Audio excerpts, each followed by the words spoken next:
Okay, so since we talked about the 380 point on the SPY index, so the S&P 500 reaching 3,800, we were going to say that that was going to be resistance and that hopefully would break through, but that was the next point for the stock market to go to. Well, that's where we hit, and then it came down. So what's going to happen? Is it going to go back up? Is it going to go further down?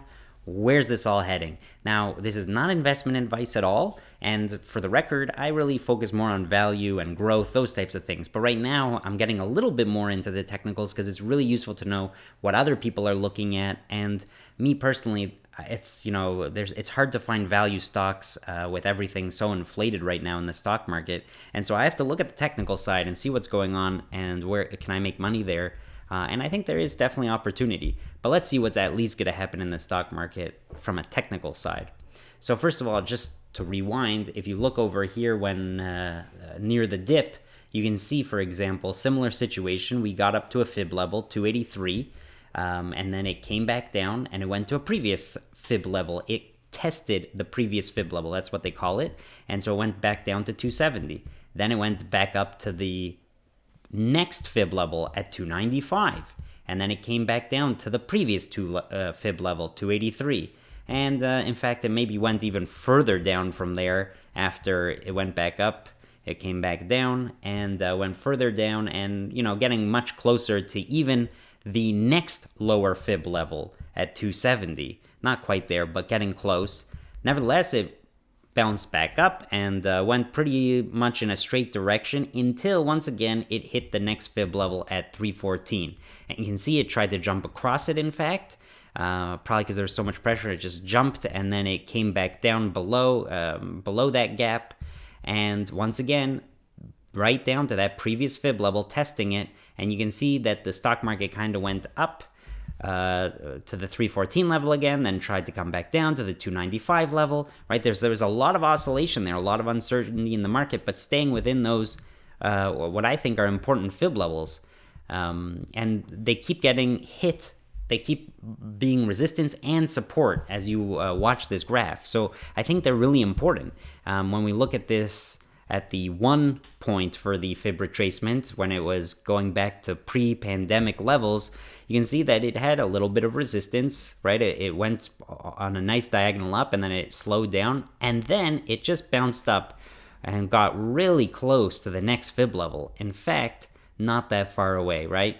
We'll just keep that line in those two arrows. And interestingly, if we draw the line and just copy and paste those exact same two arrows, we can see that it was pretty much the same distance, from one fib level up. It got that far away, and then it went down and tested the previous fib level in a similar distance. Very similar looking, very interesting when you're looking at these fib levels. And on one hand, I don't really believe on them, and on the other hand, they seem to work. And it's either because other people believe in them, or it's just because there really is something to them. I have no idea, and that's why I like to pay attention to them. And so you can see then it went back up, similar idea, same distance, to the next fib level, and similar distance back down testing. So it kept going up and down in that similar way as we've seen before. And, I think these fib levels are pretty interesting. Now you can see that it really hit that fib level over here, and it came back down a little bit to the previous highs, right? Those previous highs were resistance, and now they're a little bit more of support, and luckily it only went below that, maybe 1 day or so, and so it was able to go all the way back to the next fib level, 382, which is what we were mentioning, just around there. 380 was going to be resistance, and you can see that it butted up against that quite a few days trying to break through. In fact, it did break through the next little bit, and then it came back down, and look where we are on Friday, right? This is our last piece of data. It came back to 370, which is pretty close to 366, which is the previous fib level. Now, all these fib levels are not quite exact numbers because, I'm drawing them on the graph based off of, somewhere around the open and close. But you're getting the rough general idea. So, 365, whatever, you want to call that fib level. But it's pretty impressive how close that got. And so if it bounces up from here, well, according to this, we're going to the next fib level, which is 403. And hopefully it'll be clear sailing once we get through this.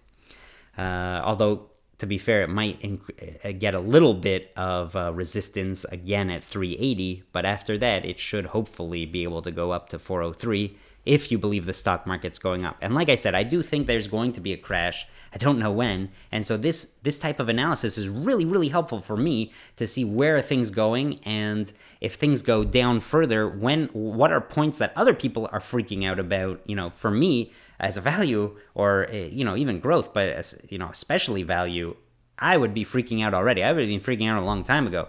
So, my opinion from a value side, I don't think is as important. Yes, it means there won't be value investors to invest in the stock market yet if it goes down. But what I think is more important are the other people who are maybe more technical, maybe looking at some of these numbers, some of these ideas a little bit differently. How are they looking at things? How are they thinking? And so I want to look at a different perspective, and that is zigzag patterns. So you can see here I drew an ABC wave. I don't know if zigzags are only with Elliott wave theory or other wave theory. I've definitely heard quite a bit about them, and so I thought it'd be interesting just to look at. And so you see this A over here. That's the first leg of the S&P 500, or in this case the SPY, going up, and then it comes down to this B point pretty much, and then it's on its way up to C. This is where it is in the C level. And those are you can see on the left side, those are the previous Fib levels we've been talking about so far. But if we do the Fib retracement levels for this zigzag, you can see some pretty interesting things, right? I can expand it outwards, or we can try and just maybe clean this up. You can look at this on your own and see what patterns you kind of see going on here. But if we just clean this up a little bit, get rid of these arrows, so then we can see, after this C level was hit at the 100% zigzag, so now you can see that it is going back and testing the previous Fib level. Now, interestingly enough, that Fib level agrees with, not just this zigzag's Fib level, but also the Fib level of the whole, the whole movement down and then back up. And so that alone, I think, is pretty interesting that these two things are lining up. And you see on Friday, that's where it came down and tested. Which one's the more important one? I don't know. But you can see up here, they don't always line up, these Fib levels. And so when we're going to be going back up, we'll talk about that in a few minutes, which one is going to be the more important one. But either way, it came down over here, and the question is, where's it going to go next? So if it goes down, the next Fib level that I think is important is 358. Right? It would be coming down somewhere over here if it goes past this, and we have seen it go past the Fib level and still go back up, so that's not necessarily the end of the world. A real big problem is 345. I skipped that 352 because the 50% Fib level is not so important apparently. I don't know why, but in Fibonacci ratios, they tend to discount it as being more uncommon. So we'll see what happens, but if it comes down to 345, that's not going to be great. If it passes 358, it's going to be coming down to 345. That's not a good sign. It still is possible for it to come back up, but it's going to be a little bit harder, a little bit scarier. So my perspective is I am hoping that it'll come to this 358 level, and at worst case scenario, hopefully the 368 will hold, and it held on Friday. So we'll see what happens, but it's very, very possible that it'll come down to the 358 level. That would not surprise me. And then hopefully we'll be going back up to the 403, 416. If it crosses that 358, I'll have to do another video. I'll have to start thinking about it more, researching a little bit more, but that's not going to be a good sign. It's definitely going to be going down even further, I think, and, start watching out. Once again, it's not the end of the world. There's a lot of support, a lot of resistance. And, the problem is you could really make the case for a bull market and a bear market right now, at least in the short term. The bull market, of course, is all the stimulus money. People are going to be spending more. It's going to help businesses. People are going to be putting that into the stock market. Apparently, a lot of people did that with their previous money. I don't know if that's really true, but that's what people have been saying. And so that is the bull case, at least in the short term. And like I said, I don't have any of my stocks. I sold out a lot of my stocks. Around, I don't remember when. You can go back and check the videos if you'd like. But I got pretty nervous, and so I sold out of a lot of my stocks. Most of my stocks are really now options. I'm doing a little bit more option trading. It's much more short term. It's only a few months, and usually, hopefully, my options hit strike prices or they become valuable in less than a few months. And so I'm trying to be a little bit more careful and prudent about how I'm going to make my money. and it's a little bit riskier. So I'm not suggesting that for anyone. But nevertheless, I'm nervous about the value play and holding stocks, hoping that they go even higher than they are. The bear case, I think, is pretty obvious. There's obviously a virus. And, from my perspective, it's a little bit crazy that the market is doing better and so much better than it was from before the virus, right? Before the virus, things were booming. Everything was going quite well. Now the virus, yes, there was a recovery. Maybe there's some end in sight to the whole virus situation. Let's hope so. Let's pretend that the whole virus situation cleared up in a month.